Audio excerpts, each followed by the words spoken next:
बिस्मिल्लाहिर्रहमानिर्रहीम। अस्सलामु अलैकुम नाज़रीन। दोस्तों, मुसलमानों के सभी फ़िरके एक बात बड़ी दिलो जान से मानते हैं कि क़यामत के करीब दज्जाल ज़ाहिर होगा और अपने मक्र व फ़रेब से कमज़ोर ईमान वाले लोगों को अपना गिरवीदा बना लेगा। लेकिन फिर अल्लाह की रहमत से इमाम महदी का नज़ूल होगा जो दज्जाल का मुकाबला करेंगे और उसकी फ़ौज का नामो निशान मिटा देंगे। लेकिन यहाँ सवाल ये पैदा होता है कि इतने जदीद टेक्नोलॉजी के दौर में आप तलवारों और नेज़ों से ही दज्जाल का मुकाबला करेंगे या फिर उनके पास कोई जदीद किस्म की टेक्नोलॉजी होगी। इस वीडियो में हम इसी बारे में गुफ्तगू करेंगे और साथ ही में ये भी बताएंगे कि इस सदी के सबसे मशहूर साइंसदान स्टीवन हॉकिंग इमाम महदी के बारे में क्या राय रखते हैं। नाजरीन, अगर हम हदीस के किताबों का मुतालिया करें तो बेशतर हदीस के मुताबिक ज़ुहूर इमाम महदी उस वक्त होगा जब दुनिया जुल्म जोर से भर चुकी होगी और इमाम महदी अलैहिस्सलाम दुनिया को अदल व इंसाफ से भर देंगे। हज़रत इमाम महदी के आने से पहले फितने काफ़ी बढ़ चुके होंगे, लिहाजा आप उन तमाम फितनों को ख़त्म करेंगे और आपके ज़माने में मोहब्बत और उल्फत का वो रंग होगा जो सहाबा कराम के दौर में था और तमाम मुसलमान आपस में भाइयों की तरह रहेंगे। आपके खिलाफत पूरी दुनिया में होगी और वो पूरी दुनिया के हुक्मरान होंगे जिसकी मुद्दत 6 से 9 साल तक होगी। हदीस के मुताले से ये बात वाज़े होता है कि आने वाले दौर में इमाम महदी इस्लाम में कोई नई चीज़ नहीं लेकर आएंगे, क्योंकि हमारा दीन तो पहले से ही मुकम्मल हो चुका है। वो तो दुनिया में मुसलमानों पर जुल्म और ख़त्म करने और इंसाफ कायम करने के लिए आएंगे। हज़रत अली इब्न तालिब राज़ी तआला अन्हु हुज़ूर सल्लल्लाहु अलैहि वसल्लम से रिवायत करते हैं कि दुनिया का सिर्फ एक दिन बाकी रह जाएगा कि अल्लाह ताला मेरे ख़ानदान से एक फ़र्द को उठाएगा जो ज़मीन को इंसाफ से इस तरह भर देगा जिस तरह उसे फ़साद से भर दिया गया है। बाज़ उलमाए कराम के मुताबिक इमाम महदी अपने दौर की टेक्नोलॉजी और साइंसी तरक्की से पूरी तरह बहरावर होंगे। दुनिया के लोग अमूमन और मुसलमान खुसूसन इस दौर में जिस मिसाइल से दो चार होंगे उनका उन्हें मुकम्मल इल्म होगा। मौलाना मदूदी अपनी किताब में लिखते हैं कि लोग समझते हैं कि इमाम महदी अगले वक्त के मौलवियत तज़किया के आदमी होंगे, मगर मैं जो कुछ समझा हूँ इससे मुझको मामला बिल्कुल बरक्स नज़र आता है, क्योंकि मेरा अंदाज़ा है कि आने वाला अपने दौर में बिल्कुल जदीद तर्ज का लीडर होगा। यहाँ तक कि उस वक्त तमाम उलूम जदीदा पर उनको मुस्तदना बसीरत हासिल होगी और सियासी और जंगी मियार से वो दुनिया पर अपना सिक्का जमा देंगे। एक रवायत में आता है कि इमाम महदी 7 परचमों वाले लोगों से जंग लड़ेंगे। उलमाए कराम के मुताबिक यहाँ 7 परचमों वाले लोगों से आज के G7 के ममालिक से भी मराद हो सकता है, यानी बरतानिया, America, Canada, Germany, France, Italy और जापान। उनके मुताबिक मुनाफिकीन ईसाई और यहूदी उन्हें नऊज़ बिल्ला एंटी क्राइस्ट यानी दज्जाल का खिताब देंगे, लेकिन इमाम महदी की हिकमत व तदबीर की वजह से दुश्मनान इस्लाम को सख्त तरीन जानी और माली नुकसानात पहुँचेगा और वो दिन ब दिन मायूसी और नाउमीदी में शामिल होते जाएंगे। हालांकि इनगिनत साइंसी और फौजी कुव्वत उनके पास मौजूद होगी। दज्जाल कुछ इस तरह का रवैया इख्तियार करेगा कि हर धोखेबाज, जालिम और इक़्तिदार के भूखे फ़र्द से अपना नजीतदा समझ लेगा। चुनांचे मुनाफिक मुसलमान भी उस वक़्त इमाम महदी का साथ छोड़ देंगे, बिल्कुल उसी तरह जैसे कभी उन्होंने इमाम हुसैन और हज़रत अब्दुल्ला बिन ज़ुबैर का साथ छोड़ दिया था।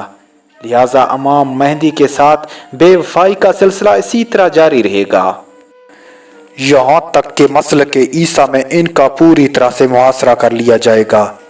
इस मौके पर हज़रत ईसा अलैहिस्सलाम आसमान से उतरेंगे और इमाम महदी के साथ मिलकर तमाम कुफ्र को शिकस्त फाश देंगे। नाजरीन, बाज़ शिया किताबों में ये रवायत भी मिलती है कि अरब के लिए नज़दीक आने वाले शर से हिलाकत है, इसमें परिंदों के पर होंगे। तुम्हें मालूम है वो पर कैसे होंगे? परिंदों के ये पर हवा में तेज़ी पैदा करके भड़का लेंगे और इन हवाओं में आग की तेज़ी पैदा होकर शोलों की सूरत में पैदा हो जाएगी। उलमा कराम के मुताबिक हवाओं से बमबारी करने और अब ऐसे जहाज़ों की तरफ इशारा जो अपने परों से मिसाइल को फेंक कर लोगों को बर्बाद कर देते हैं, जबकि इस रवायत में ان ہواؤں کے چلنے کے بعد عورتوں کے اپنے عزتوں اور مردوں پر رونے کا تذکرہ اس بارے میں باقاعدہ تصویر سے معلوم ہوتا ہے۔ اور یہ نقشہ امام مہدی کے دور کا نقل کیا گیا ہے۔ اس طرح حضرت عقاب ابا رضی اللہ عنہ کی بھی ایک روایت ہے جس میں آپ نے فرمایا پھر اللہ تعالیٰ رومیوں پر ایسے ہوائیں اور پرندے مسلط کر دے گا جو ان کے چہروں کو اپنے پروں سے مار مار کر ان کی آنکھیں پھوڑ دیں گے اور ان کے لیے زمین کو پھاڑ دیں گے۔ ان پرندوں کی تیز آوازوں سے زمین میں سخت حرکتیں رونما ہوں گی اور یہ رومی زمین کے گہرے گہرے میں دھنس جائیں گے۔ دوستو، اس روایت کو اصل حاضر کے تناظر میں دیکھا جائے تو یہی بات سمجھ آتی ہے کہ امام مہدی کے پاس ایسا اسلحہ ہوگا جس کی شکل پرندوں کی طرح ہوگی، جس میں تیز ہوا ہوگی، اور وہ پرندہ نما اسلحہ اپنی کارروائی کی وجہ سے زمین پھاڑ کر کانوں کو بہرا کرنے والی آوازیں اور زمین کو تیز حرکت دینے والی زور کی وجہ سے ان کی آنکھوں کو اپنی پینٹنوں سے نکال کر ان کے چہروں پر مار دیں گے۔ یہ روایت آج کل بمبوں اور میزائلوں کے علاوہ دیگر اسلحوں کی طرف واضح نشاندہی کرتا ہے، کیونکہ موجودہ جنگوں میں یہی اسلحہ استعمال ہوتی ہے۔